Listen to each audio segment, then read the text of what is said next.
मोक्षमार्गस्य नेतारं हेतारं सर्वभूतम् ज्ञातारं विश्वतत्त्वानां वंदे तद्गुणलब्धये। सभी लोग माता जी को वंदामी बोल दीजिए। आरिका श्री आरस्मती माता जी की वंदामी माता जी, वंदामी माता जी, वंदामी माता जी।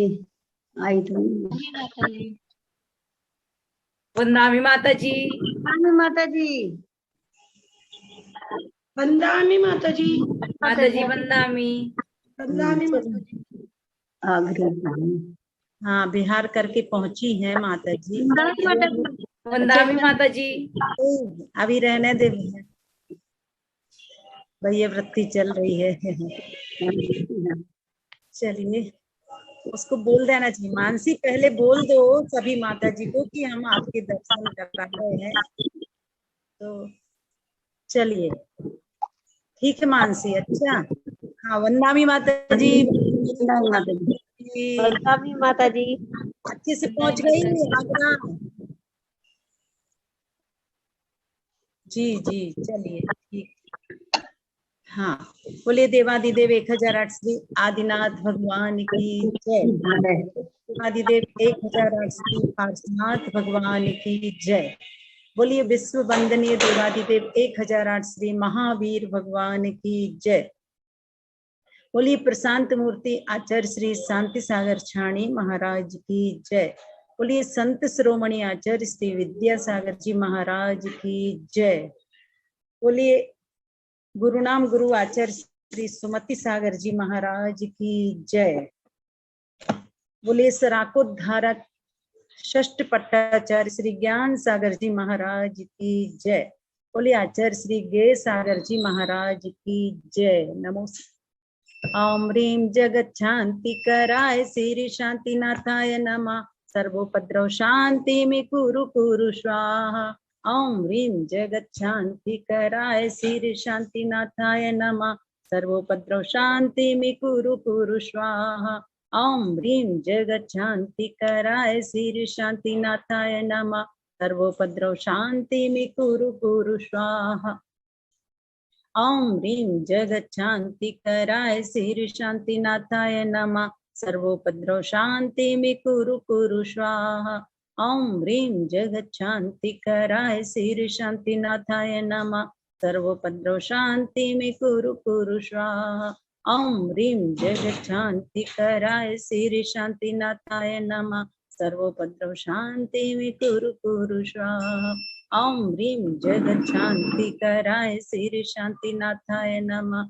सर्वोपद्रव शांति में कुरु कुरु स्वाहा।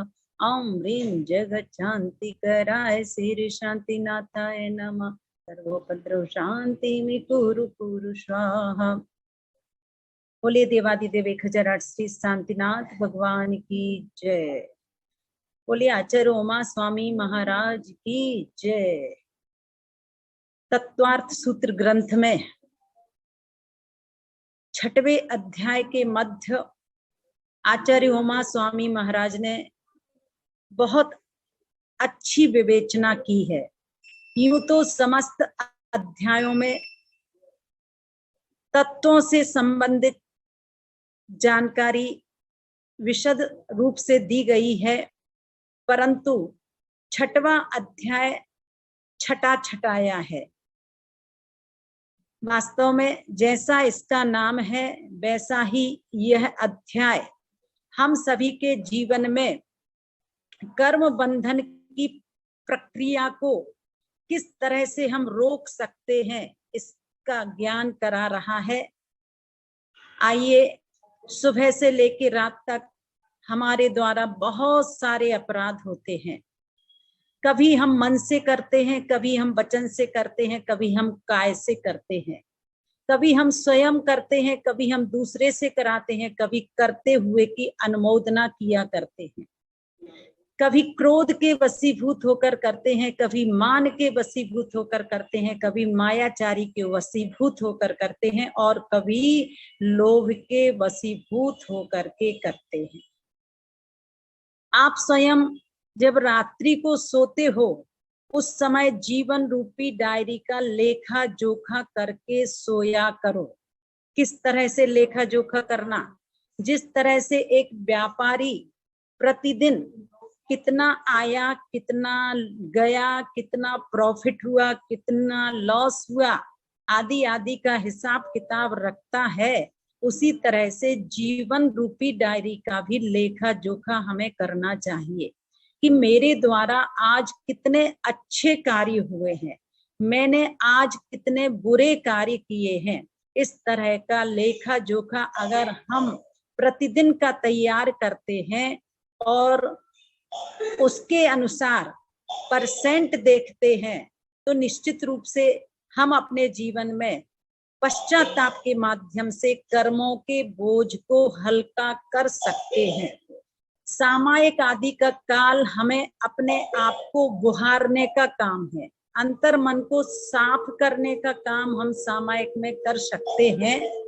यद्यपि हर व्यक्ति का मन बहुत चंचल है, सामायिक में बैठने का प्रयास पूरा करते हैं, पर क्या करें, मन यहाँ वहां भाग जाया करता है, मन लगता नहीं है। इस तरह की समस्याएं और इस तरह की शिकायत हर व्यक्ति की रहती है। पर आचार्यों ने कहा है कि 23 घंटे आप विषय भोगों के संस्कार में रहते हैं और 1 घंटा अगर आप अच्छे संस्कारों में हैं, तो किसका प्रभाव ज्यादा पड़ेगा? 23 घंटे का प्रभाव ज्यादा पड़ेगा और 1 घंटे का प्रभाव उतना अधिक नहीं पड़ता। इसलिए आचार्यों ने बहुत अच्छा बंटवारा किया है। 4 प्रकार के पुरुषार्थों में प्रारंभ के 3 पुरुषार्थ में कहा है कि 8 घंटे धर्म पुरुषार्थ के लिए देना, 8 घंटे अर्थ पुरुषार्थ के लिए देना और 8 घंटे काम पुरुषार्थ के लिए देना। और हम लोगों ने क्या की चतुराई? क्योंकि हम लोग कटौती अगर करते हैं तो धर्म क्षेत्र में ही करते हैं। अब सर्दी का समय आ रहा है, कई लोग तो सर्दी के वजह से मंदिर भी, आप लोग नहीं, मंदिर भी जाना बंद कर देते हैं। अब कौन जाए इतनी सर्दी में? तो ऐसे लोग अगर मंदिर जाना बंद कर देते हैं तो समझिएगा उनका पाप कर्म का उदय आ गया है, इसलिए अच्छे कार्य में मन नहीं लगता है। ध्यान रहे, जब संसार के कार्य हम बड़ी रुचि से करते हैं, खाने पीने का नंबर आता है, तो आज बहुत सर्दी है, मन कर रहा है गरम गरम पकोड़े खाए जाएं, तो जैसे शरीर के प्रति आसक्ति होने से आप नया नया नयापन चाहते हो, वैसे ही जीवन में भी प्रत्येक दिन परिणामों में कुछ नया रूप लाइए, परिणामों में नया भाव लाइएगा कि देखो अब तक मैंने पूजन नहीं की है सामूहिक परिवार के साथ, आज तो मुझे भगवान की पूजन बहुत आनंद के साथ करना है। अगर इस तरह का भाव आपके मन में रहेगा तो निश्चित रूप से मानिएगा कि हम असंख्यात गुणी कर्मों की निर्जरा पूजन के भावों से, पूजन के करने से कर लिया करते हैं। अच्छे कार्यों को तुरंत कीजिए, बुरे कार्यों को कल के ऊपर डाल दीजिए। बहुत छोटे छोटे से सूत्र हैं परंतु बहुत रहस्यपूर्ण है। हम लोग क्या करते हैं, अच्छे कार्यों को कल के ऊपर डाल देते हैं और बुरे कार्यों को तुरंत कर लिया करते हैं। गुस्सा करने का भाव जागृत हुआ तो तुरंत, बिल्कुल कहीं कोई देरी नहीं लगाते हैं। सामने वाले ने 2 गालियां सुनाई, तेज बोला और हम उससे कई गुना पावर में आकर के सामने वाले का उत्तर देते हैं। जबकि आचार्यों ने तो कहा है सामने वाला गालियों की बौछार करे और आप बिल्कुल क्षमता के साथ सहन करो तो कर्मों की निर्जरा होगी। अरे दीदी कैसी कैसी बात बताती हो, ऐसे में तो सामने वाला मेरे ऊपर हावी हो जाएगा, कायर समझेगा, इसलिए तो उत्तर देना जरूरी है। परंतु नहीं, महावीर की अहिंसा, महावीर की क्षमा हमें कायर बनाना नहीं सिखाती है, हमें तो बलवान बनाना सिखाती है। क्षमा वीरस्य भूषणम, अर्थात क्षमा वीरों का आभूषण है। तो देखिए छठवां अध्याय पढ़ करके सुन करके हमें ऐसे कार्य नहीं करना है, ऐसे परिणाम नहीं करना जिसकी वजह से हमारे कर्म का बंध और अधिक होता चला जाए। तो चर्चा बहुत अच्छी चल रही है कि हम किस तरह से कर्मों का बंध किया करते हैं, और कर्मों का बंध होने से हमारा ये संसार बढ़ता है। इसलिए अगर हम और आप सभी कर्मों के बंध को रोक देंगे तो संसार भी हमारा घट जाएगा। और जिसको संसार में जन्म मरण आदि करना अच्छा लग रहा है, संसार में नरक गति के कष्टों को सहना, त्रियंच गति की पीड़ाएं सहना, मनुष्य गति के गर्भावस्था आदि आदि के दुखों को सहना और देवगति के मानसिक संताप को सहना अच्छा लग रहा है, तो एज यू लाइक, हमारी अपनी इच्छा कि हम किस तरह से जीवन में कार्य करें और कर रहे हैं। परंतु मुझे लगता है आप लोग जब चार ग्रंथ पढ़ चुके हैं तो अब तो अपने परिणामों में बहुत कुछ परिवर्तन ले आए होंगे कि गृहस्थ जीवन जी रहे हैं, परंतु गृहस्थ जीवन को भी हम किस तरह से ऐसा जिए जिससे हमारा धर्म ध्यान व्यवस्थित होता रहे। तो आप लोगों की रुचि बहुत अच्छी है और इसी तरह की रुचि हमारे अंदर होनी चाहिए। देखिए, ज्ञानावर्णी दर्शनावर्णी कर्म का बंध हम कैसे करते हैं, इस विषय में कल आपको बताया गया था। प्रदोष, निन्नव, मात्सर्य, अंतराय, आसाधना, उपघात आदि आदि के माध्यम से हम लोग कर्म का बंध करते हैं। तत्प्रदोष के लिए बताया था कि ज्ञानी और ज्ञान के साधन के प्रति द्वेष रखना, उनकी प्रशंसा नहीं सुहाना। तत्व ज्ञान जो मोक्ष का साधन है, एक ज्ञानी के मुख से उसका गुणगान किया जा रहा है, लेकिन संसार में कुछ ऐसे भी लोग हैं जो थोड़ा सा ज्ञान पाकर अहंकारी हो जाते हैं। अरे मुझे तो बहुत कुछ आ रहा है, और ज्ञानी की प्रशंसा सुनकर जल भुन जाते हैं और ईर्ष्या बस उन्हें तिरस्कृत व अपमानित करने का प्रयास करते हैं, उनकी निंदा करते हैं। तो समझ लीजिए ऐसा करके हम ज्ञानावर्णी कर्म का बंध कर रहे हैं। दूसरे नंबर पर निन्नव। निन्नव का अर्थ है छिपाना। मैं नहीं जानता ऐसा कहकर अपने ज्ञान को छिपाना या अपने गुरु का नाम छिपाना, ये निन्नव है। साधारणतः जैसे एक बालक प्रथम श्रेणी में पास होता है, दूसरा विद्यार्थी थोड़ा कमजोर है, वह योग्य बालक के पास जाकर पूछता है कि मुझे ये सवाल बता दीजिएगा, तो उस समय किसी कारण से या इस भावना से कि कहीं मेरे समान इसकी प्रथम श्रेणी ना आ जाए, और यह सोचकर वह क्या कह देता है, मुझे नहीं आता, तो उसने अपने ज्ञान को छिपाया है। और ऐसा करके वह ज्ञानावर्णी कर्म का बंध किया करता है।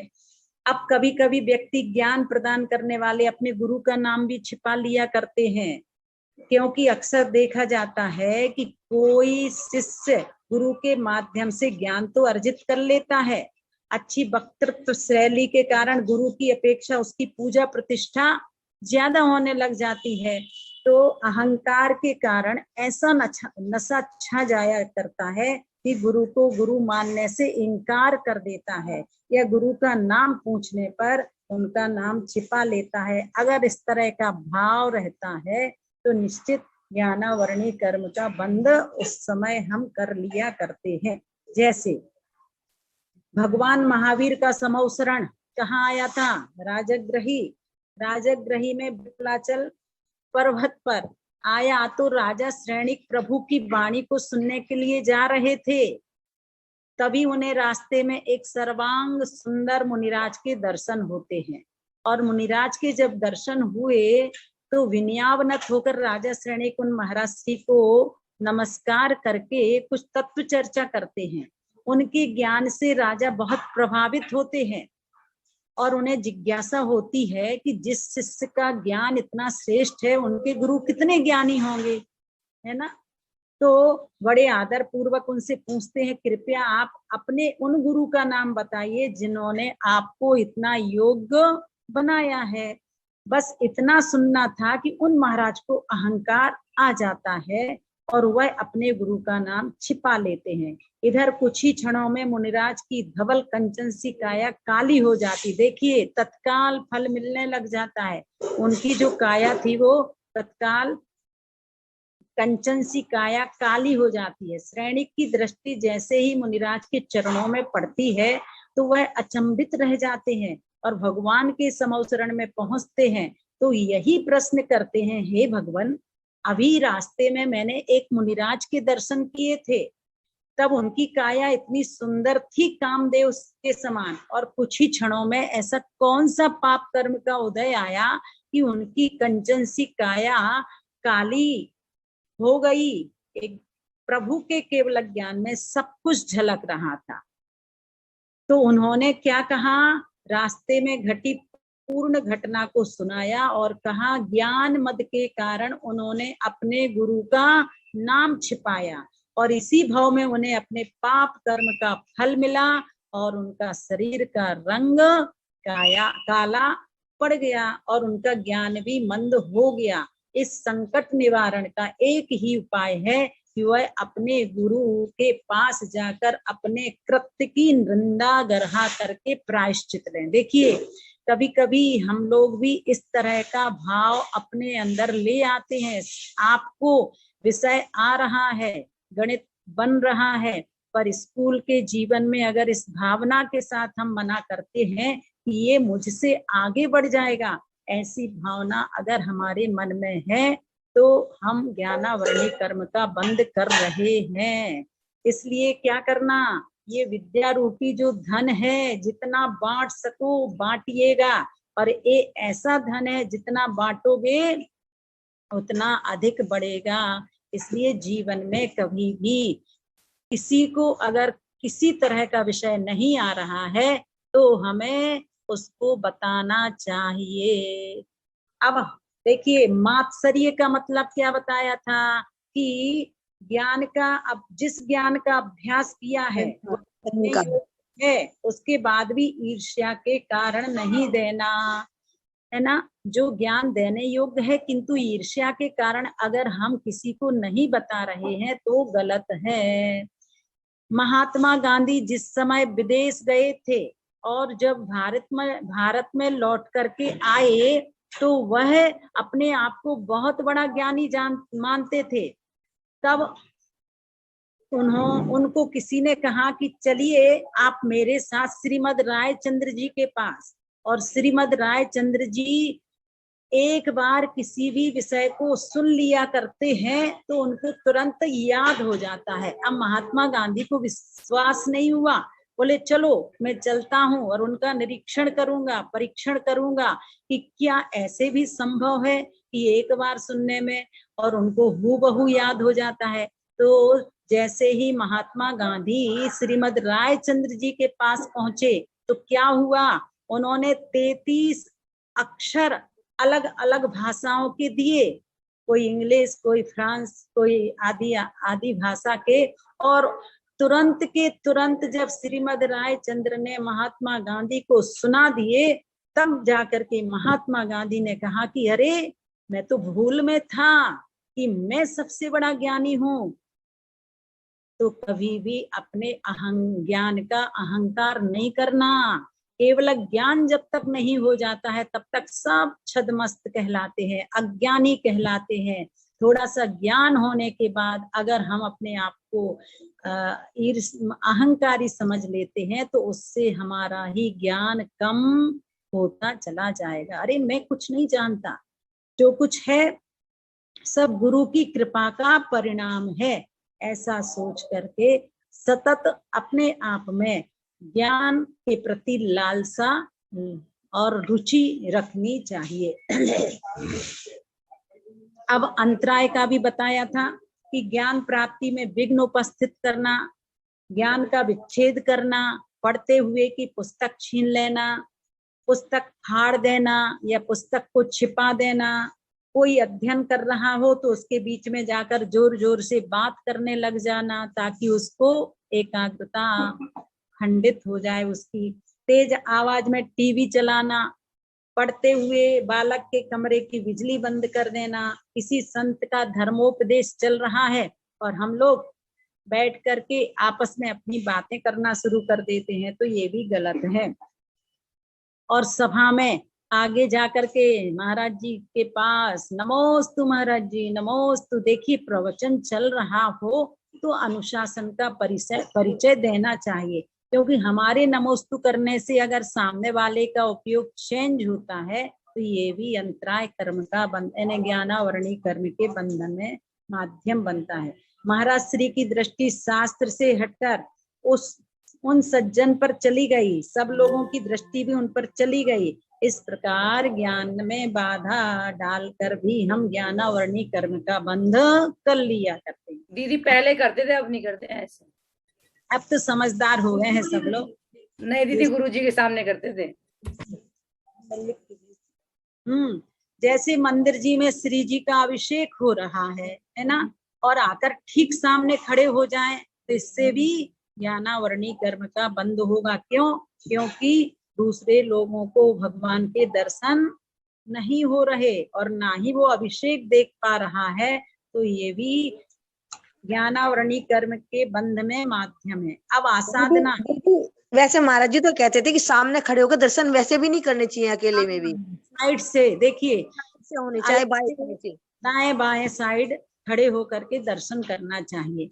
दूसरा आसाधना, दूसरा कोई ज्ञान का प्रकाश कर रहा हो तब शरीर और वचन से उसका निषेध कर देना। जैसे एक विद्वान का प्रवचन चल रहा था, दूसरे विद्वान को सहन नहीं हुआ और उसने चुपचाप जाकर माइक की डोरी खींच दी, ज्ञान को रोक दिया। इस तरह से उचित नहीं है। कभी कभी ऐसा कहते हुए सुना जाता है कि अरे क्या पढ़ोगे, पढ़ लिख कर, इन पढ़े लिखे से तो हम अनपढ़ अज्ञानी अच्छे हैं। इतना ज्ञान प्राप्त कर लिया पर कसाएं तो कम नहीं हुई। अरे ज्ञान तो कैसा भी हो वह प्रशंसनीय है, ज्ञान का दुरुपयोग करना दुख का कारण है। अतः ज्ञान प्राप्ति के लिए प्रयत्न करने वालों का कभी निषेध नहीं करना। देखो ऐसा तो कह सकते हैं कि देखो कितने सौभाग्यशाली हो आप, आपकी इतनी पढ़ने में रुचि है, आपकी वृद्धावस्था में भी अगर धर्म सुनने के प्रति रुचि है तो सोच लो बहुत पुण्य के उदय से माँ जिनवाणी के शब्द सुनने को मिलते हैं। वृद्धावस्था को हमें अगर वास्तव में अच्छी तरह से व्यतीत करना है तो अपनी क्रियाएं जितना बने उतना करते रहना चाहिए। नमोकार मंत्र की माला फेरो, और सबसे बड़ी साधना तो मोह ममता घटाना, समता भाव रखना, तब जाकर के ये वृद्धावस्था की सार्थकता सफलता होती है। कई लोग बुढ़ापे में तो और ज्यादा मोह हो जाएगा। जरूरी नहीं है, देखिए जरूरी नहीं है, फिर भी प्रयास करो कि हे भगवान तेरी छत्र छाया भगवन मेरे सर पर हो, मेरा अंतिम मरण समाधि तेरे दर पर हो। देखिए बचपन के गहरे संस्कार हमारे अंदर अगर जागृत होंगे तो कहीं ना कहीं कुछ ना कुछ अच्छा ही निमित्त मिलेगा। अब अचानक किसी को कुछ हो जाए तो वो एक अलग बात है, भावना तो अच्छी ही भाइएगा। दुख खो कम्मक खो वो हिलाओ सुगई गमनम समाई मरणम जिन गुण संपत्ति ओदुमज्जम। भगवान के सामने जब भी जाओ गदगद भावों से एक ही भावना भाना कि हे भगवान कम से कम मैं आपका नाम लेते लेते अंतिम समय निकालूं। हमारे शरीर से जाना तो सबको एक दिन है, परंतु आपका नाम लेते लेते अगर मेरा मरण होगा तो मेरा ये संसार सीमित हो जाएगा। दिन रात मेरे स्वामी मैं भावना ये भाव, देहांत के समय में तुमको न भूल जाऊं।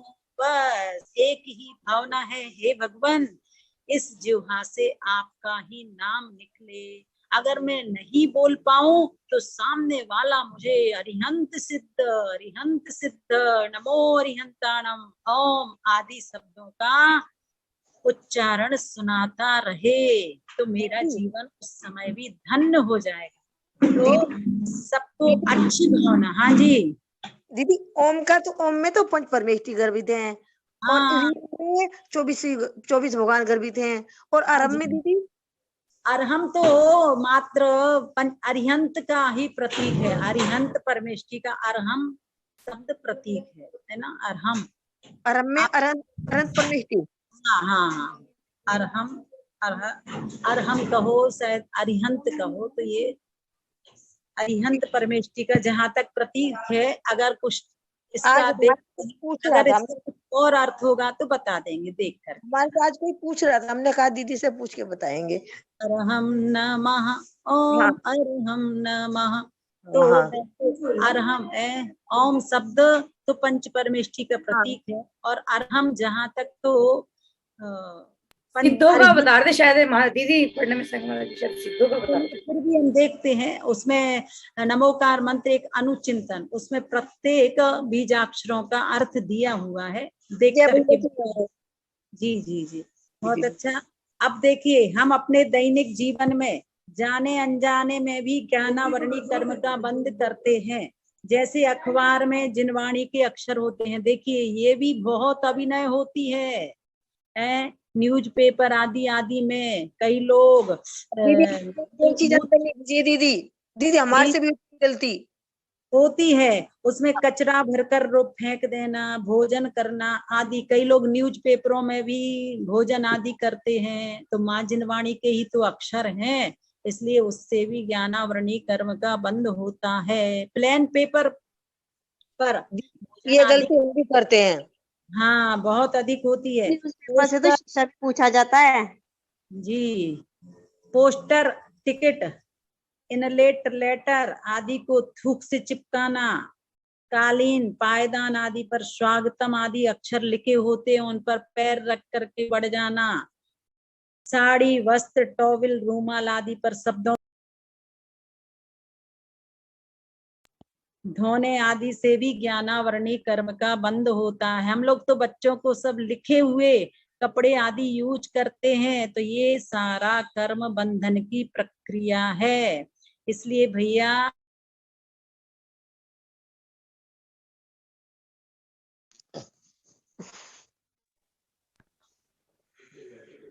इसलिए दीदी एक बात बताओ, हाँ जैसे हिंदी का बताया आपने, तो अंग्रेजी का भी ऐसे ही चलता है? अंग्रेजी का क्या अक्षर जैसे वगैरह बच्चों के कपड़ों पे जो नहीं, बच्चों के कपड़ों पे। हाँ हाँ देखो वैसे उसका ट्रांसलेशन है, मतलब एक तरह से इंग्लिश तो एक भाषा है तो अपने आप में एक भाषा है ना। इसलिए सबसे अच्छा तो प्लेन कपड़े यूज करना चाहिए। अब आजकल समय है और व्यक्ति फैशन की दुनिया में जी रहा है, इसलिए जिससे जितना सिंपल लिविंग हाई थिंकिंग, बिल्कुल सादा जीवन उच्च विचार। कहना दीदी हम लोग घर गृहस्थी में रहने वाले हैं, हम लोगों को सब तरह का उपयोग करना पड़ता है। शादी में जाना है तो नहीं चाहते हुए भी कुछ ऐसी चीजें यूज करना पड़ती है। परंतु देखो वास्तव में जो प्राकृतिक सौंदर्य है वह अपने आप में अलग ही होता है। और आप कितना भी कुछ गुरुदेव कहा करते थे खूब पाउडर पोत लो, लिपस्टिक लगा लो, तो ये जो प्राकृतिक सौंदर्य होता है वो नहीं रह पाता है। तो निश्चित रूप से इस शरीर को कितना भी सजाओ, अंत में तो ये शरीर क्या होगा, दगा देगा। इसलिए भैया हमें तो आत्मा को सजाना है। किसके माध्यम से आत्मा को सजाना है? सद्गुणों के द्वारा अपनी आत्मा को सजाओ तो अपन को फायदा ही फायदा है। खाना खिला जल पिला तन को सुलाता, तू देह की मलिनता जल से धुलाता। चिंता नहीं पर तुझे निज की अभी भी, कैसे तुझे फिर मिले न मिले कभी भी, कैसे तुझे सुख मिले न मिले कभी भी। तो वास्तव में आध्यात्मिक जिस दिन हमारी दृष्टि हो जाएगी, फिर हम इस शरीर को नहीं सजाएंगे, इस शरीर को सिंचित नहीं करेंगे, फिर तो हम अपनी आत्मा को सिंचित करेंगे। तो निश्चित बस थोड़ा थोड़ा सुधार करो तो अपन को आनंद आएगा और अपना ही फायदा होगा। इसलिए ना काऊ से दोस्ती और ना काऊ से बैर। तो इस तरह के परिणाम अपने होना चाहिए। देखिए, आप कहते हैं उपघात क्या कहलाता है? ज्ञान के साधनों का नाश करना। जैसे आज कितने ही स्कूल कॉलेज के छात्र अपनी मूर्खता से पुस्तकों को फाड़ देते हैं, जला देते हैं। बच्चे पुस्तक को फाड़कर उनकी नाव बनाते हैं, गेंद पतंग बनाते हैं। आज महिलाएं अखबार आदि में बच्चों की क्या नहीं कराती है ना, शौच आदि भी कराती, जो सर्वथा अनुचित है। तो ये बताया था दीदी, कल तो ये बताया था प्रशंसनीय या ज्ञान की प्रशंसा नहीं करना। हाँ नहीं, वो भी है, पर इसके अलावा भी उपघात, उपघात का अर्थ, हाँ दीदी, हाँ, उपघात में ज्ञान को अज्ञान कहकर ज्ञान का ही नाश किया जाता है। अलग अलग ग्रंथों के अनुसार अलग अलग अर्थ हैं इनके। एक तो बताया है कि अभी बता दीदी, ज्ञानी को मारने से और प्रवचन में बोलने आदि आदि। हाँ नहीं, तो ये सभी भी है, और जो विशेष है वो हम आपको बता रहे हैं।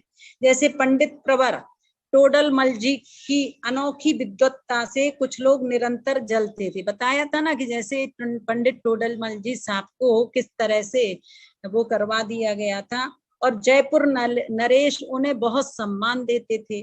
कुछ द्वेषी पंडितों ने एक षड्यंत्र रचकर अपने धर्म के अपमान का इनके ऊपर अपराध थोप दिया।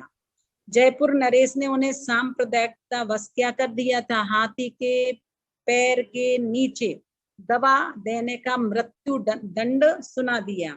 निर्दोष पंडित जी को हाथी के सामने बैठा दिया। महावत जब हाथी को बढ़ाता तब वह पैर तो उठाता, पर क्या उनके ऊपर रखता नहीं था। महावत की मार से हाथी लहूलुहान हो गया, जोर जोर से चिंघाड़ रहा था। यह सब देखकर टोडरमल जी ने हाथी से कहा, गजराज यह क्या कर रहे हो? न्याय तुम्हारे हाथ में है, तुम अपने कर्तव्य का पालन करो।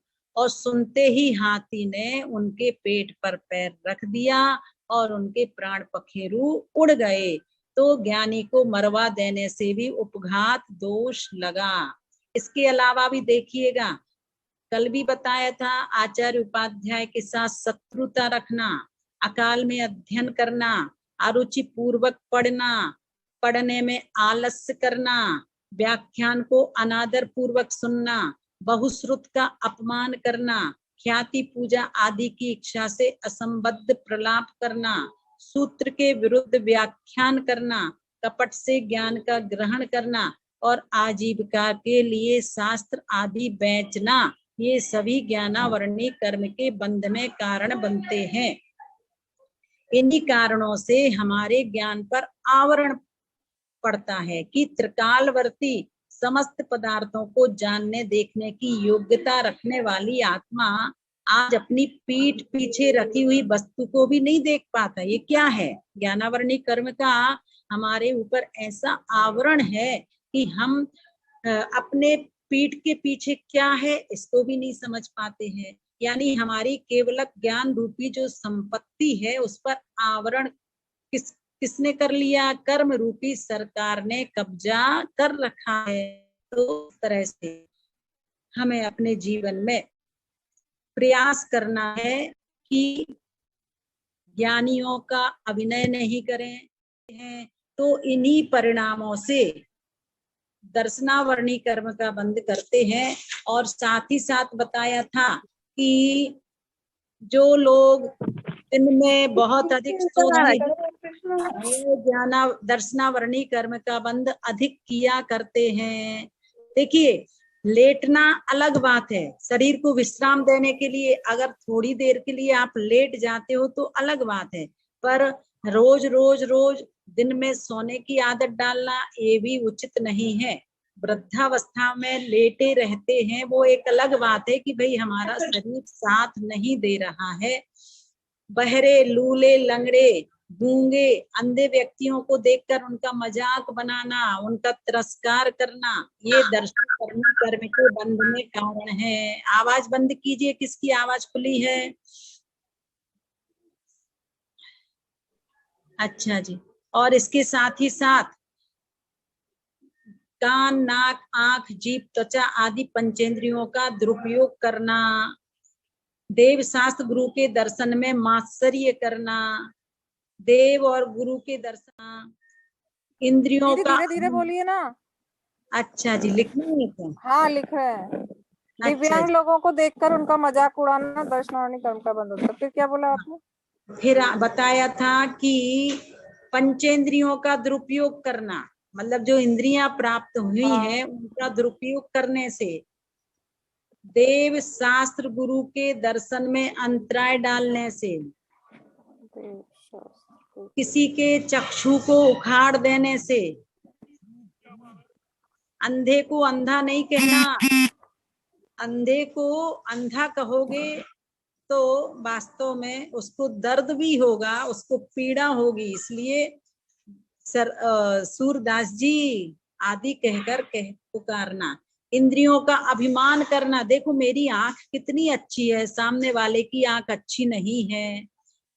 आलस्य करना, सम्यक दृष्टि को दोष देना, कुशास्त्रों की प्रशंसा करना, मुनियों से गिलानी करना, अति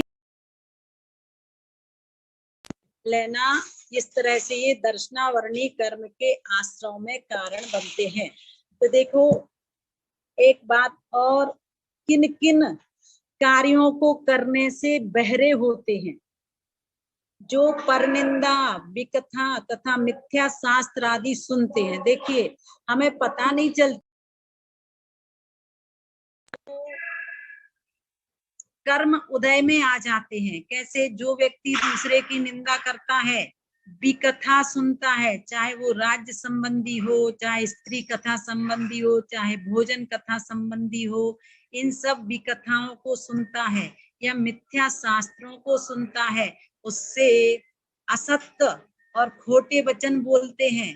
जो अज्ञानी जन जगत में कपट आदि की बात करते हैं और शास्त्रों में द्वेष रखना आदि कारणों से शास्त्रों में दोष बताते हैं, वे परभव में ज्ञानावरण कर्म से बहरे हो जाते हैं, अर्थात उनके ज्ञानावरण कर्म का बंध होता है। संसार में ऐसे लोगों का तिरस्कार होता है तथा निंदा होती है, जिन लोगों ने मूर्खतावश दूसरों के दोषों को बिना जाने ही स्वीकार कर लेने का अपना स्वभाव बना लिया। देखो किसी का दोष है और हमने बिना जाने ही कह दिया कि हाँ वो दोषी है,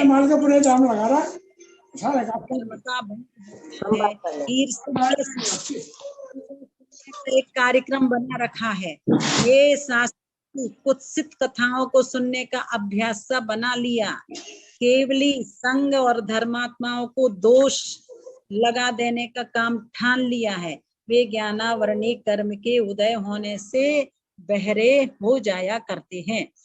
अच्छा, किन कार्यों के करने से गूंगा होता है व्यक्ति? तो कहते जो स्वेच्छानुसार आगम विरुद्ध बोलते हैं। देखिए आगम में जो चर्चा जिस विवक्षा से कही है, अगर हम उस चर्चा को विरुद्ध रूप से प्रस्तुत करते हैं तो गूंगा रूप में फल प्राप्त होता है। मिथ्या शास्त्र पढ़ते हैं, विकथा आदि करते हैं, असत्य और क्रोध आदि पूर्ण भाषण करते हैं, मल मूत्र आदि और भोजन आदि करते हुए बोलते। देखो ये विशेष ध्यान रखना, मुनियों को मौन पूर्वक भोजन करना चाहिए, अकेले मुनि के लिए नहीं, सभी के लिए मौन पूर्वक भोजन क्यों करना चाहिए? क्योंकि बोलने से माँ जिनवाणी का अभिनय होता है। इसलिए क्या कहा, कोई मलमूत्र आदि कर रहा है अर्थात लघु शंका या शौच आदि के लिए गया है, और अगर उस समय वो मौन पूर्वक अपनी क्रिया नहीं करता है तो उससे भी कर्म का बंध होता है, और भोजन करते हुए भी माँ जिनवाणी का अभिनय होता है। वे ज्ञानावरण कर्म के बस से और दीदी हाँ उसी जी, समय अगर हमारे प्राण निकल जाएं तो फिर हम क्या करें? किस उस समय समय क्या भोजन करना? भोजन हाँ, करते मल करते मूत्र का सुनिए, विक्षेपण करते समय यदि सुनिए। प्राण निकल जाए। देखो, अब ये परिस्थितियां कभी भी किसी के साथ घटित हो सकती हैं। अब ऐसे हाँ, समय में अगर आपको आभास हो रहा है तो किसी के लिए आप आवाज लगा रहे हो, हमें कोई पीड़ा है और मंत्र आदि सुना दो तो एक अलग बात है, पर जीवन का कुछ पता तो लगता ही नहीं कब किस क्षण। तो भावना यही भावना चाहिए कि हे भगवान, कोई ऐसी प्रवृत्ति करते हुए हमारा मरण ना हो। कई बार ऐसा भाव आ जाता है सबके अंदर कि भाई भी हो अच्छी क्रिया करते हुए। कई लोग, एक बड़ौद में थे अंकल, वो भगवान को अब नमस्कार करते करते ही चले गए, तो कितनी अच्छी क्रिया है। माँ जिनवाणी को कई लोग नमन कर रहे हैं, बड़ों के प्रधान जी थे दीदी वो। अपने जीवन में बहुत पुण्यशाली होते हैं, है ना।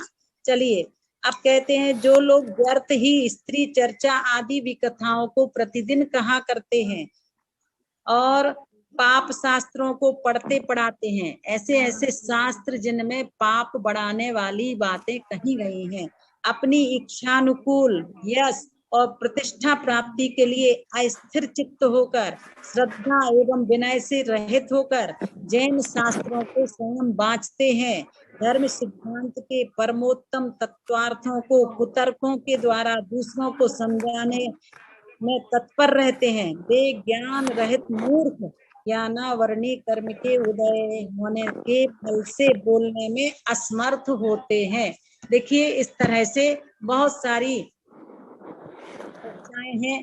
किन किन कार्यों को करने से अंधे हो जाते हैं, तो जो बिना देखे ही दूसरों के दोषों को आंखों देखा बतलाते हैं। देखिए, ये आदत हमारी अगर है कि हम किसी के दोषों अपने आप, और अगर हम दूसरों के द्वारा बताए जाने पर कह देते हैं कि हाँ मैंने आंखों से देखा है, तो ऐसे जीव आगे अंधे पर्याय को प्राप्त होते हैं। कटाक्ष के लिए नेत्रों के विकार उत्पन्न करती रहते हैं, और स्त्री के अंगों को टकटकी बांध कर यानी टकटकी लगाकर देखते हैं। ऐसे लोग दर्शनावरणी कर्म अत्यंत दुख को भोगते ही अंधे हो जाया करते हैं। हमें बहुत अपने आप में सावधानी। चलिए, आज एक सूत्र का उच्चारण जरूर कर लेते हैं, क्योंकि ज्ञानावरणी दर्शनावरणी कर्म के जो कारण बताए हैं वह वास्तव में हमारे द्वारा होते रहते हैं। प्रयास हमें यही करना है कि हम ऐसे परिणाम अपने अंदर नहीं लाएं। अब तीसरे नंबर पर कहा है अशाता वेदनीय। देखिए, ज्ञानावरणी दर्शनावरणी के पश्चात अब ये वेदनीय कर्म है जो सुख दुख का वेदन कराने में माध्यम बनता है। इसके दो भेद हैं, एक साता वेदनीय, एक असाता वेदनीय। साता वेदनीय कर्म के उदय से हमें अनुकूल सामग्री मिलती है, और असाता वेदनीय कर्म के उदय से हमें अनुकूल सामग्री नहीं मिलती है। तो फिर भी हम असाता वेदनीय कर्म का बंध कैसे करते हैं, उसको आचार्य उमा स्वामी महाराज बता रहे हैं। दुख शोक तापा क्रंदन वद परिदेव नान्यात्म परो भयस्थान्य सदवेद्यस्य। फिर से सुन लीजिए, दुख शोक तापा क्रंदन वद परिदेव नान्यात्म परो भयस्थान्य सदवेद्यस्य। अपने में पर में दोनों में होने वाला। देखिए, आत्म परो भय यानी आत्म यानी अपने में, पर यानी पर में, और दोनों में होने वाला क्या क्या, दुख शोक ताप आक्रंदन बध परिदेव नानी अर्थात परिवेदन परिदेवन, ये असाता वेदनीय कर्म के आश्रव में कारण है। देखिए, वास्तव में है तो बहुत कठिन। अब किसी इष्ट का वियोग हो जाता है तो इष्ट का वियोग होने पर सहज में ही दुख होता है, और दुख होने पर हम लोग हमारे आंखों में आंसू भी आ जाते हैं और ऐसा जोर जोर से चिल्लाते हैं कि सामने वाला भी बहुत अंतर मन से पीड़ित हो जाता है। तो ये सारा वास्तव में असाता वेदनीय कर्म के बंध में माध्यम बनते हैं।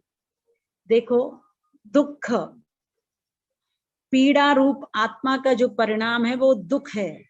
उपकार करने वाले का संबंध टूट जाने पर जो विकलता होती है, तो अनादिकाल के संस्कार होते हैं और जिनके साथ हम जीवन भर रह रहे हों और अकस्मात वह हमारे बीच से चले जाते हैं और इसमें अंतर आ जाएगा।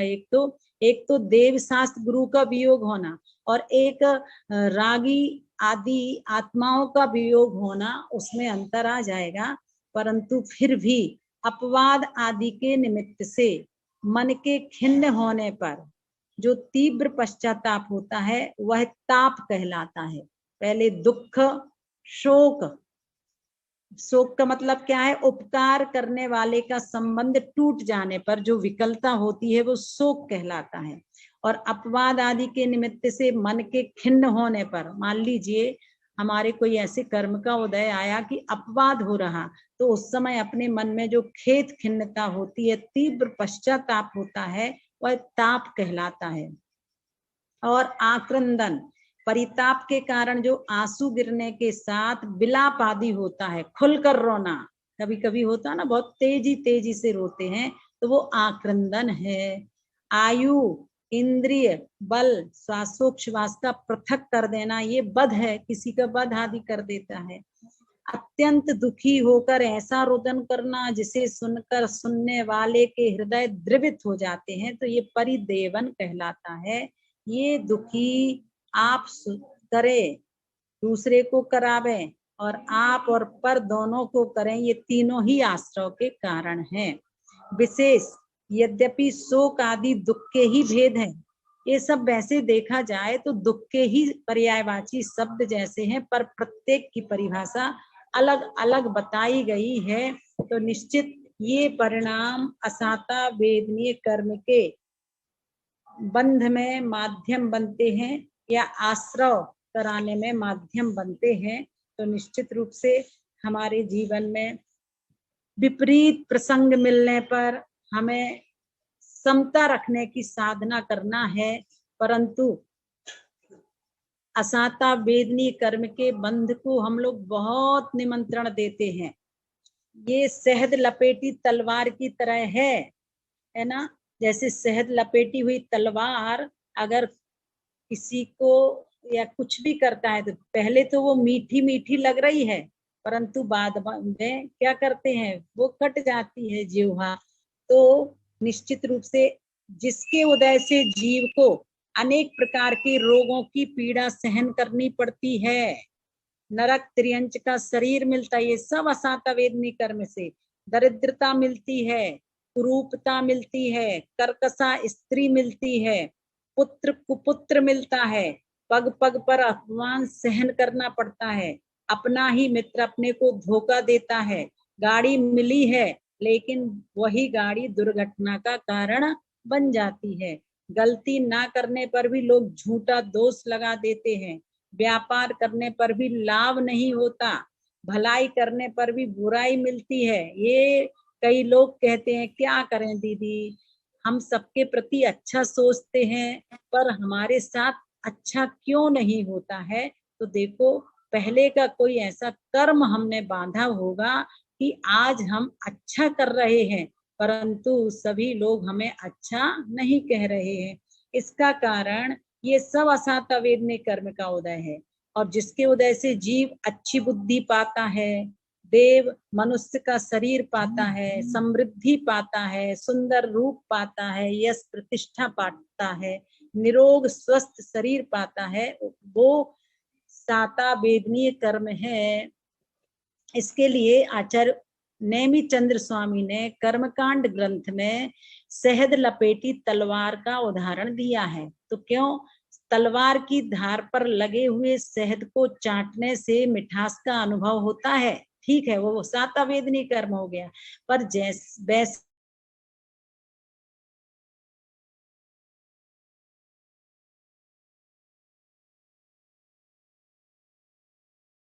दीदी आपकी आवाज नहीं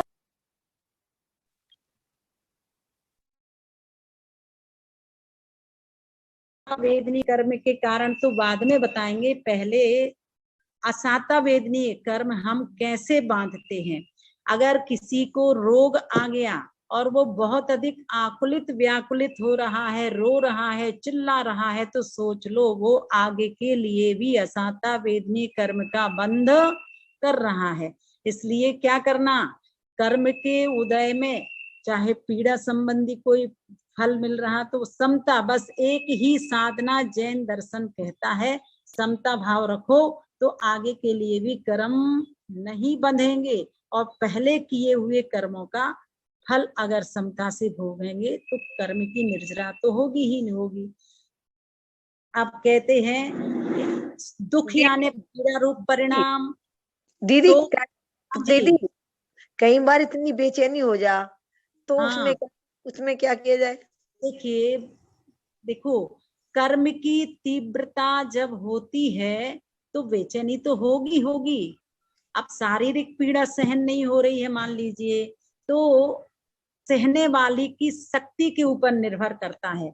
एक मुनिराज को भी 4 डिग्री बुखार है और एक आपके बच्चे को भी 4 डिग्री बुखार है। बच्चा तो रोता है, चिल्लाता है, बिलखता है, डॉक्टर के साथ पास चलो, किंतु एक मुनिराज है, पीड़ा तो उनको भी उसी तरह की हो रही है पर वो समता से सहन कर रहे हैं, तो अंतर तो आता है। बताया ना कि द्रव्य क्षेत्र काल भाव आदि आदि से अंतर तो आता है। अब ये सहने वालों की शक्ति के ऊपर निर्भर करता है। हमारे अंदर वो शक्ति नहीं है तो हम चिल्लाएंगे, रोएंगे, और अगर शक्ति है तो उसको समता से सहन करेंगे। तो थोड़ा सा शक्ति का विकास करना जरूरी है। दीदी आप तो तलवार के बारे में बता रहे थे, वो बीच में रुक गई थी आवाज आपकी। नहीं, वो ही हो गया कि शहद लपेटी तलवार है, तो कोई अगर शहद लपेटी तलवार को यूज कर रहा है कि वे मीठी लगेगी, तो मीठी तो बहुत थोड़े समय के लिए लगेगी, पर तलवार है तो उससे अपनी जीवन कट जाती। तो एक उदाहरण दिया है कि साता वेदनी कर्म से हमें इष्ट सामग्री मिलती है, असाता वेदनी कर्म से हमें अनिष्ट सामग्रियां मिलती हैं। इष्ट दुख का मतलब आप समझ गए हो, पीड़ा रूप जो आत्मा का परिणाम है वो दुख है। शोक का मतलब है इष्ट का वियोग होने पर जो दुख होता है वो शोक कहलाता है। अपवाद निंदा आदि होने पर जो तीव्र संताप होता है वो ताप है। और आंसू गिराते हुए खुलकर रोना वो आक्रंदन है। वध यानी प्राणियों को सताना, उनके प्राणों का वियोग कर देना, ये वध कहलाता है। और संक्लेश परिणामों से ऐसी तेज रोना कि दूसरों को भी रोना आ जाए, ये परिदेवन वेदन है। इसलिए हमें अपने जीवन में सबसे अच्छी साधना यही है, दुख के क्षणों में भी हम मुस्कुराते हुए समय निकालें। और भी असाता वेदनी कर्म के कारण है, जैसे अशुभ योग, मन में गलत सोचना, कठोर वचन बोलना, निंदा करना दूसरों की, और शरीर से जीवों की रक्षा आदि नहीं करना, ये सभी अशुभ योग है। पर निंदा, दया भाव का नहीं होना, अंगोपांग का छेदन करना, भेदन करना, रस्सी से बांधना, मर्दन करना, दमन करना, आत्म प्रशंसा आदि आदि, पिंजरे आदि बनाना, काय की कुटिलता, दीपावली पर फटाके फोड़ना, कत्ल खाने आदि खोलना, इन सभी परिणामों से भी असाता वेदनी कर्म का बंध होता है। चलिए समय हो चुका है, अब थोड़ा सा प्रश्न कर लेते हैं। अगर इसमें कुछ नए लोग जुड़े हुए हैं, सुमन जैन, थोड़ा सा आप अपना परिचय दें और अपने वीडियो अगर खोल लेते हैं तो पता लगेगा थोड़ा सा। सुमन जैन,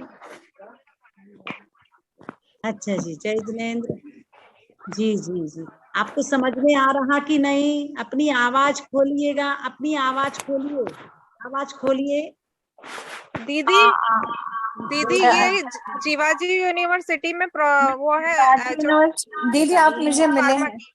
अच्छा अच्छा अच्छा, हाँ हाँ। ग्वालियर में जरूर मिले होंगे, पर हाँ।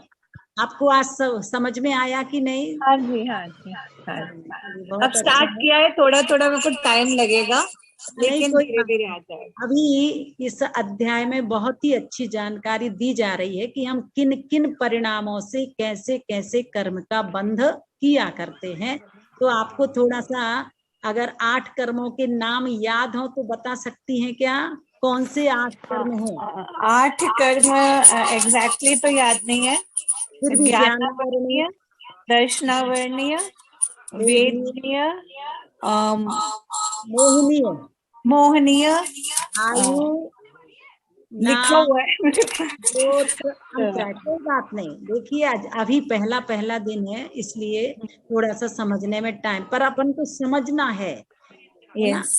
समझ करके जैन सिद्धांतों के रहस्यों को हमें वास्तव में पढ़ना भी है, तभी अपना ज्ञान का विकास होगा और हम अपने आप को समझने का प्रयास करेंगे, है ना? पर इतना जरूर बताइएगा कि ये तत्वार्थ सूत्र ग्रंथ किसके द्वारा लिखा गया है? उमा स्वामी। तो थोड़ा सा आदरणीय उमा स्वामी। आचार्य श्री उमा स्वामी महाराज के द्वारा लिखा है। इसमें कितने अध्याय हैं 10 अध्याय। और कितने सूत्र हैं?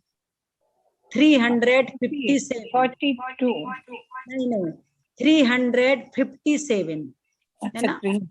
हाँ, 357 सूत्र है। तो आज आपको इतना ही विषय बताया। एक तो 8 कर्मों के नाम याद कर लेना आप, ज्ञानावर्णी, दर्शनावर्णी, वेद नियम। आयु, नाम, गोत्र, अंतराय, है ना? कल आप यही याद करना, कल हम आपको यही पूछेंगे, ठीक है ना? अच्छा चलिए, अब और इसमें एक राकेश जैन के नाम से एक संस्कार मेरी दीदी जेठानी वो है। इनकी जेठानी है। अच्छा हाँ। जी, अच्छा जी, बहुत हाँ। अच्छा है। तो ये हमें लगता है कल भी चुप हाँ रहे कल भी जुड़े थे। कल तो जुड़े थे, पर ये अभी आवाज सुन रहे हैं कि माँ नहीं? भी थोड़ा डरती है। अच्छा, माँ भी अच्छा। थोड़ा डरती है। एक्चुअली हम लोग को धीरे धीरे सीखने की इच्छा हो रही है। चलिए कोई चलिए, बात नहीं, उसमें कोई अभी बात तक नहीं। क्या होता है कि कॉलेज में ही चले जाता है पूरा दिन। जी जी जी, बहुत अच्छा, कोई बात नहीं। जी जी, कोई बात। कॉलेज में पढ़ाती हैं आप? हाँ, मैं हाँ, ये डायरेक्टर हूँ जीवाजी फार्मेसी यूनिवर्सिटी में डिपार्टमेंट में, डायरेक्टर जीवाजी है। में। फिर तो आपको सब कुछ कैचिंग पावर अच्छी ही होगी। हाँ, देखिए, थोड़ा सा। चलिए, बहुत ही अच्छी बात है। रिद्धि जैन, रिद्धि बहन, आपको बताना है तत्वार्थ सूत्र ग्रंथ किसके द्वारा लिखा गया है? आचार्य श्री उमा स्वामी जी महाराज के द्वारा। बहुत अच्छा। आपको पता होना चाहिए या पता है क्या इस ग्रंथ का नाम तत्वार्थ सूत्र क्यों पड़ा? तो आपको बता देते हैं, क्योंकि आज पहले दिन ही क्लास अटेंड कर रही हो। इस ग्रंथ में आचार्य उमा स्वामी महाराज ने 7 तत्वों की चर्चा की है, इसलिए इस ग्रंथ का नाम तत्वार्थ सूत्र पड़ा है। समझ में आया ना? हाँ, 7 सूत्रों की रचना की है। तत्वों की 7 तत्वों चर्चा। की। अच्छा, जीव, आश्रव, बंध, संबर, निर्जरा, मोक्ष, ये 7 तत्व हैं। कौन से 7 तत्व हैं? जीव, अजीव, अजीव, आश्रव, बंद, संबर, निर्जरा, मोक्ष, है ना?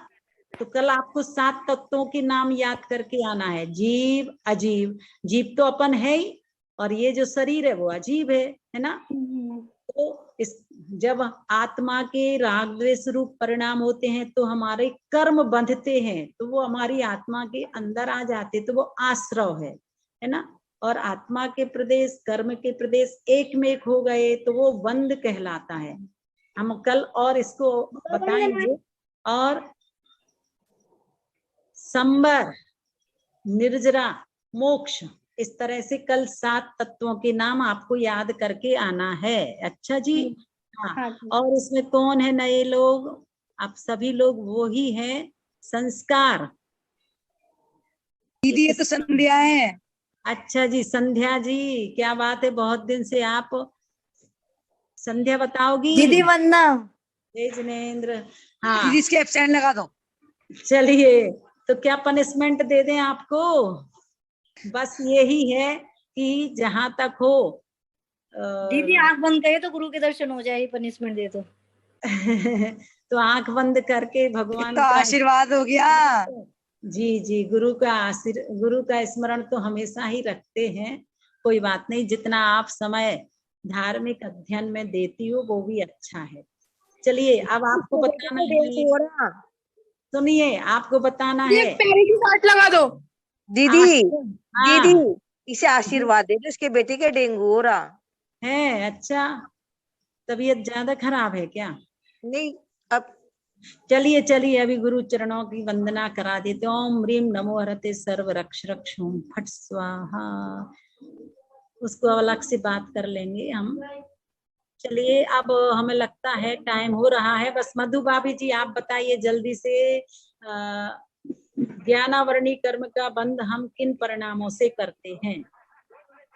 ज्ञानावरणी कर्म का बंध क्या, दूसरे को मतलब कोई भी चीज सुन रहा है उसको नहीं सुनने देना। एक मिनट दीदी, दूसरा डालने से, पुस्तक छीन लेने से, हाँ, कि विनय जानते नहीं हुए भी छुपाना, दूसरे को आगे नहीं बढ़ने देना, और गुरु का नाम छुपाना, पर के द्वारा प्रकाशित होने वाले वो ज्ञान को रोकना, अखबार वगैरह में कोई चीजों को वो अपन बांध देते हैं, फेंक देते हैं, चलिए, अभिनय कर देते हैं। उर्मिला भाभी जी बताएंगी 5 ज्ञान के नाम बताओ जल्दी से आप। हाँ, उर्मिला भाभी जी 5 ज्ञान के नाम बताइए।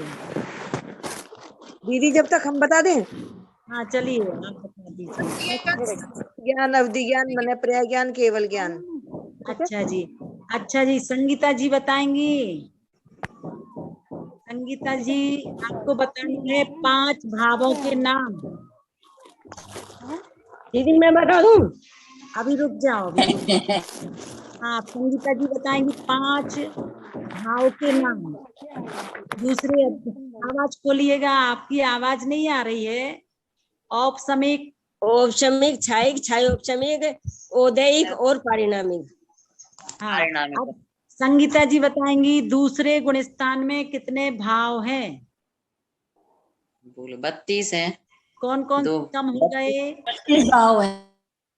सुनो सुनो, मिथ्या, एक दर्शन, अव्यक्त हाँ, और और एक एक मिथ्या दर्शन। हाँ बिल्कुल बराबर।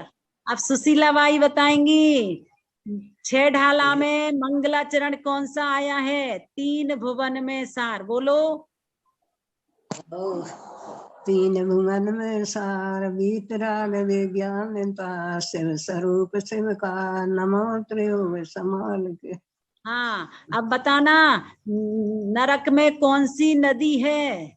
कौन से नाम की नदी है? कौन सी नदी है? बैतरणी। उसमें क्या भरा हुआ है? पानी है या और कुछ है? खून पीप। हाँ, और कौन सा जाति का, हाँ, कौन सा वृक्ष है? वृक्ष का नाम याद है? सेमर। सेमर। हाँ, उस वृक्ष के पत्ते कैसे होते हैं? कांटे। तलवार के समान नुकीले होते हैं। तो वृद्धावस्था में हमें अपने परिणाम कैसे रखना चाहिए? क्या सुना था अभी आपने? समता और अच्छे रखना है ना। बहुत अच्छा। अब मानसी बताएगी। मानसी 5 पाप के नाम बताओ जल्दी। वंदना दीदी। हाँ चोरी, कुचिल, परिग्रह। जी, चलिए, आज टाइम हो गया इसलिए सुमन जी, अच्छा सुमन जी से पूछ लिया है। मीना जी आप बता दीजिए जम्बूद्वीप में कितने सूर्य और चंद्रमा हैं? 2 हैं दीदी। 2 हैं, वो तो कभी भूलोगी नहीं। अच्छा चलिए, वो तो नहीं भूलेंगे दीदी। और भी याद कर लिया, अब तो पूछ लिया। अच्छा, बहुत अच्छा है। तो आपको अब बताना है उपयोग किसे कहते हैं? पता है? उपयोग किसे कहते हैं जी?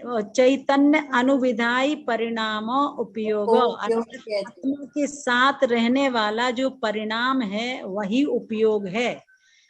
तो उपयोग के कितने भेद हैं? 2 भेद थे दीदी, 2। कौन कौन से? ये तो याद थे, भूल गए। ज्ञानोपयोग और दर्शनोपयोग, है ना? हाँ, अब आपको बताना है सीमा जी को। सीमा जी आप बताइएगा दीदी 5 वंदना। शरीर कौन कौन से हैं? कल भी शायद आपसे पूछा था, याद हो गए क्या? 5 शरीर कौन कौन से हैं? औदारिक, दीदी हम बता दें,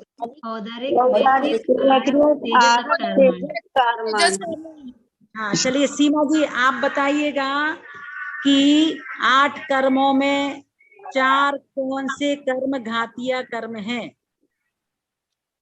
दीदी पता नहीं। हाँ दीदी सुनो को बता रही।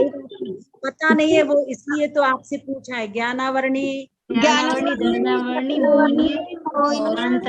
अंतराय जी, ये 4 ज्ञान घातिया है। ज्ञानावरणी ज्ञान नहीं कर्म, ज्ञानावरणी, दर्शनावरणी, अंतराय, घातिया कर्म है जो हमारी आत्मा के अनुजीवी गुणों का घात करते हैं। जी आप बताइएगा। घाती कर्म जी। हाँ अघाती कर्मों के नाम बताओ। वो अंतराय वेदनीय जी, आयु नहीं, अंतराय नहीं आयु नाम गोत्र, ऐसा बोलो। वेदनीय आयु आयु नाम गोत्र जी, ये आघाती कर्म है जी, प्रतिजीवों का घात करती है जी। हाँ भावना बहन आप बताइएगा, आपको बताना है 4 प्रकार के देवों के नाम। दीदी भवनवासी, व्यंतरवासी, ज्योतिषी और वैमानिक। अब भवनत्रिक किसे कहते हैं? भवनत्रिक दीदी जो व्यंतरवासी, ज्योतिषी और भवनवासी। अब सीमा जी तिजारा जुड़ी हुई है क्या? सीमा तिजारा नहीं। हाँ दीदी वंदना दीदी जुड़ रहे हैं। आपको बताना है 7 नयों के नाम। निगम, व्यवहार, ऋजु, सूत्र, समविरूढ़। हाँ नैगम, संग्रह, व्यवहार, ऋजु, सूत्र, समविरूढ़ एवं भूत नय। हाँ तो ये 7 नय हुआ करते हैं। और आज चूंकि समय हो गया इसलिए अपनी बात को विराम दे रहे हैं। जावाणी के ज्ञान तेरे मस्तक नमो सदा देती धो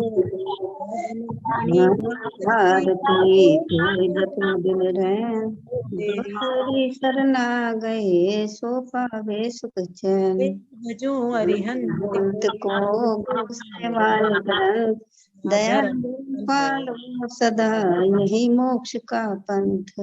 सब मंत्रों में श्रेष्ठ है महामंत्र नवकार, इसीलिए सब मिलकर नवकार।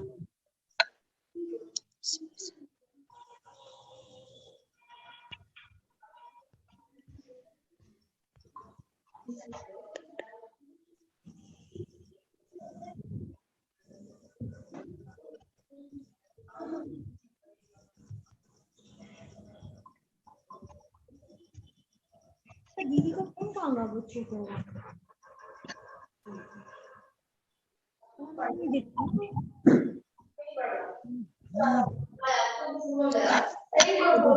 माता की जय। दीदी वंदना। ज्ञान सागर जी महाराज की जय।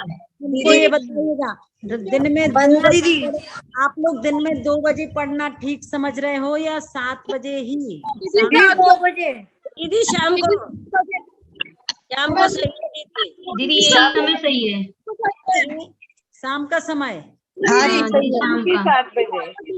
अब कोई किसी को अनुकूल समय है किसी को नहीं है, तो या तो एक मत हो तो 2 बजे पढ़ाए, अन्यथा रात को 2 बजे 2:30 बजे दीदी 2:30 बजे। दीदी 2:30 बजे तो लेट हो जाएगा। दीदी 2:30 बजे नहीं तो देखो थोड़े है ना, इनसे पूछो क्यों 2 बजे। 2 बजे देखो कुछ लोग 2 बजे की कह रहे हैं, कुछ 7 बजे की। अब एक समान में बैठे। दीदी 7 बजे ठीक है। दीदी कैसे करेंगे? अभी देखते हैं अभी 10 मतलब 7 बजे का ही रखते हैं। और मनीष भाई, जय जिनेन्द्र, ठीक हो? दीदी वंदना। हाँ, सुनिएगा, 31 दिसंबर को तैयारी कर लो, गुरुवर के चरणों में ही 31 एक शाम गुरुवर दीदी के। फिर YouTube पे क्लास डलवाइए फिर आप शाम को लो तो। ये डल रही है, आज हमने कह दिया है और ये डलेगी। हाँ तो अगर शाम की क्लास हो ना, शाम की हाँ। क्लास हो तो आप YouTube पे डलवा दीजिए, तो फिर हम सुन लेंगे बाद में। नहीं तो आप सुनती तो हो वैसे, पर नहीं दीदी, और वो बीच बीच में डिस्टर्ब हो जाता है। अच्छा अच्छा अच्छा, हाँ। दुकान पर बैठती हैं ये, इसलिए देखो हाँ। आप लोग अगर कहो, वैसे तो अभी आगरा पंचकल्याण में जाना है, इसलिए हो सकता है क्लास आगे पीछे हो जाए, तो आपको टाइम के अनुसार ही बता दिया जाएगा, है ना? ठीक है दीदी। हाँ जी, अक्षतवती माता जी के दर्शन करा दीजिए। अब तो वो कल सो लेट गई होंगी, है ना? चलो कल, अभी वो कल आएंगी या तो या मंगलवार को, है ना? और भैया आइएगा गुरु चरणों में 31 दिसंबर गुरुवर के चरणों में बैठ करके, जैसा भी होगा बता देंगे। तो बताओ कल 2 बजे ले लें क्या क्लास? हाँ दीदी प्लीज। दीदी वंदना। 7 बजे। दीदी वंदना। भाभी आज से जी, दिन में क्या करती हो, सोती हो क्या? भाभी जी ना, काम चल रहा है तो दिक्कत होती है। सुनो सुनो, भाभी जी ना दुकान में बैठती, इसलिए उनको थोड़ा सा लग रहा है। जी 2 बजे ले लो, कोई दिक्कत नहीं है। चलो चलो ठीक है, तो कल की क्लास हम 2 बजे ही लेंगे, इसलिए सभी लोग 2 बजे अटेंड थैंक यू कर। दीदी, थैंक यू वेरी मच। जय जिनेंद्र, सबसे जय जिनेंद्र। जय जिनेंद्र। जय जिनेंद्र दीदी। जय जिनेंद्र। सबको जय जिनेंद्र।